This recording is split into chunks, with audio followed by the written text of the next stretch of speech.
Fettle, great stuff. Now, it's time for us to ask the experts. It's all about hearing from those people who have maybe out of the ordinary jobs, unique expertise.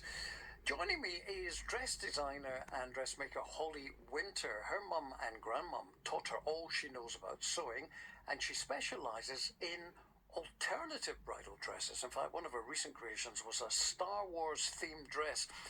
Holly, thank you for joining me. Presumably you didn't just make the Star Wars dress on spec. It was commissioned, was it?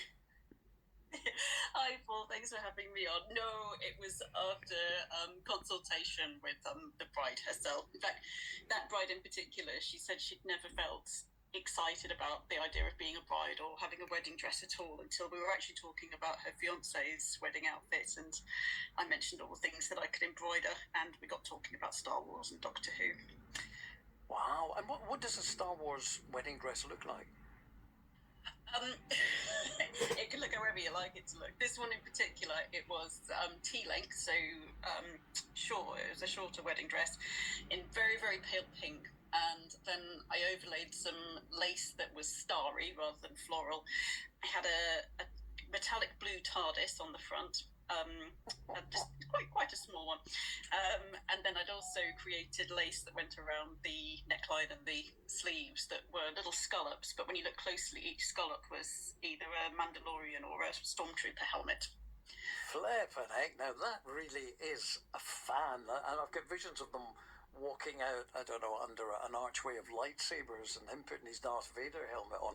I mean, it doesn't matter what I think, of course, it's what makes the couple happy.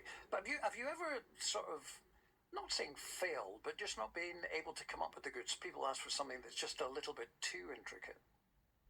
Oh, that's a very good question. Not that I can think of. There's always been something that I've been able to come up with and create. That, I mean, you might get into very technical moving costumes, which isn't my area of expertise at all. That would be more like a costumer's neck of the woods. But so far, I have yet to meet a wedding dress that I couldn't get perfect for its bride. Wow, that's brilliant. So, okay, your mum, your grandmum, they teach you how to sew. How do you get from, well, thanks, Granny, thanks, Mum, to specialising in wedding dresses? Yeah, they taught me the basics when I was little, and we'd make things for dolls. And then as I got older and through my student years, I'd make things or upcycle clothes. I got into making clothes for myself because I'm quite tall, and nobody was making clothes that fitted me, so I came to the conclusion that I'd have to do it myself. So I started dressmaking from there. But I fell into doing it as a career quite by accident. I worked in PR previously, and I was supposed to be taking a career break while my children were very little, but only lasted about 3 months before I accidentally started a dressmaking business instead. I don't think I'm a stay-at-home mum material. How did you accidentally start a business? I was just making things for them in the odd hour or two I'd have. It was around the time that Disney released Frozen and had completely underestimated how popular it was going to be. And I'd just taken my daughter, who was 3, to see it in the cinema and wanted to get her an Elsa dress for her birthday, along with everyone else in the world, it seemed, because Disney had sold out worldwide. So I just ran her up one quickly. It was not a terribly great dress, I have to admit, but she loved it and wore it until it literally fell apart. And I put some photos on Facebook of her wearing it, and then friends were asking me if I could make one for their children. Then it was friends of friends, and I was making things for myself as well, sort of 50s style dresses, and went into London one day, and 3 people stopped me to ask me where my dress was from, and the friends I was with said, "Come on, this is clearly what you're supposed to be doing, sort it out."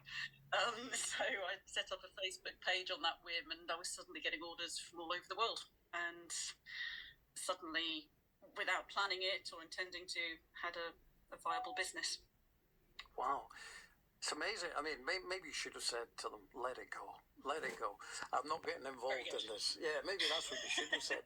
And how do you, I mean, okay, so you get that business going, and how do you become the go-to person for strange, outlandish, different wedding dresses?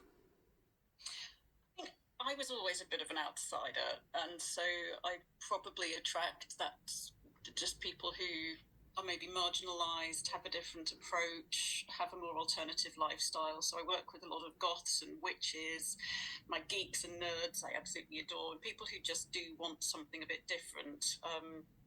And plus, I think if you want a traditional ivory wedding dress, you're spoiled for choice. You don't need to come to a specialist dressmaker. So the people who come to me tend to have a very strong sense of their own style. They know what they want, and it's just not something that they can find off the peg. So we work on creating it for them from scratch. Okay, Holly, we'll play a bit of music. Loads more to chat about. While we're playing the music, can you think for me, and tell me after we come back, of the most outlandish, the most eye-popping, strange, weird and wonderful dress that you have designed that's actually been worn? And you can tell us after this. Now, my guest at the moment is Holly Winter, who designs and makes wedding dresses that are just a little bit out of the ordinary, sometimes very out of the ordinary. We've talked about how you got into all this, Holly, and I did ask you just before the music for the most outlandish costume. What sticks in your mind? I hesitate to call them outlandish because it depends on your perspective. I try and make things that just speak to the person who's going to be wearing them. So to some people, a big white wedding dress might be outlandish. So I've made wedding dresses that fuse different cultures. So I've had Indian and British styles fused. I've had Ghanaian and with green and yellow kente cloth, ones that change colour when you go into the sun. But I'll tell you about the two that I'm going to be displaying this weekend at Rock and Roll Bride Live in London on Sunday.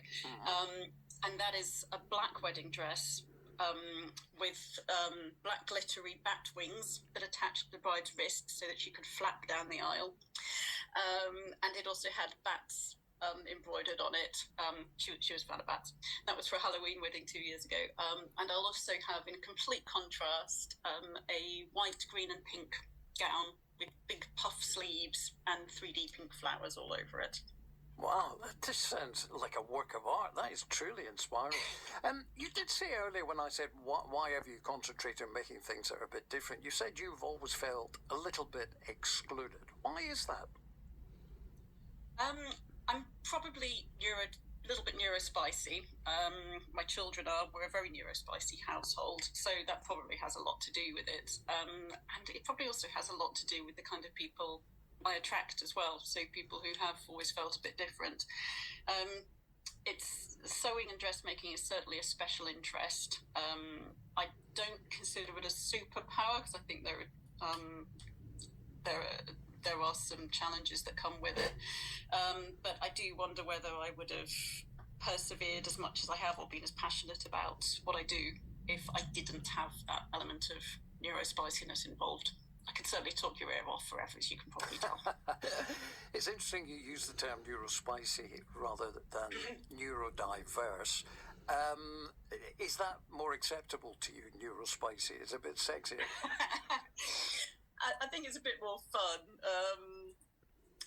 I don't mind neurodiverse at all, but I refer to myself as neurospicy.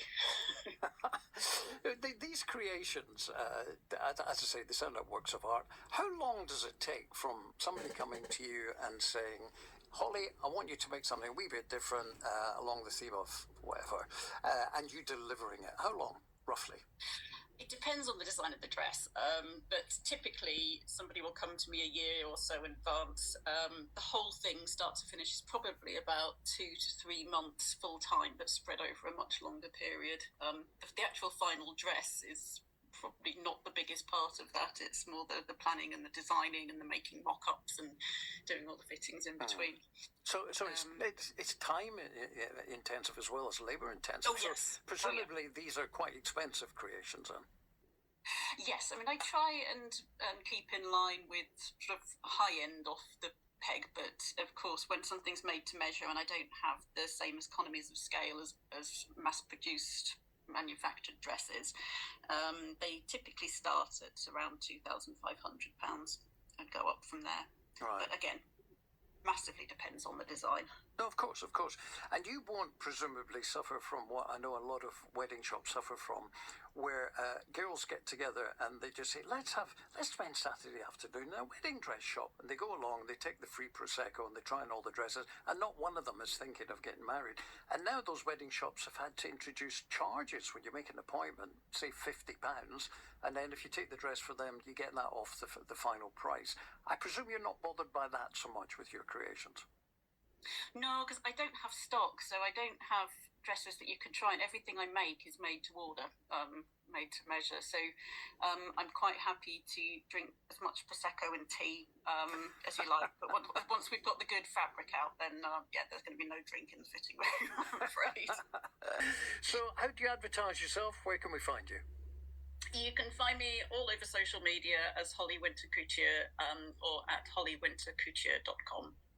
Great. Fascinating talking to you. And I presume that's things starting to roll for next year now. You'll be getting your head down and designing and making. Wish you well with it. Holly, thank you for joining us today. Thanks for being our expert. Thank you so much, Paul. Thank you. Bye-bye. Cheers. Bye.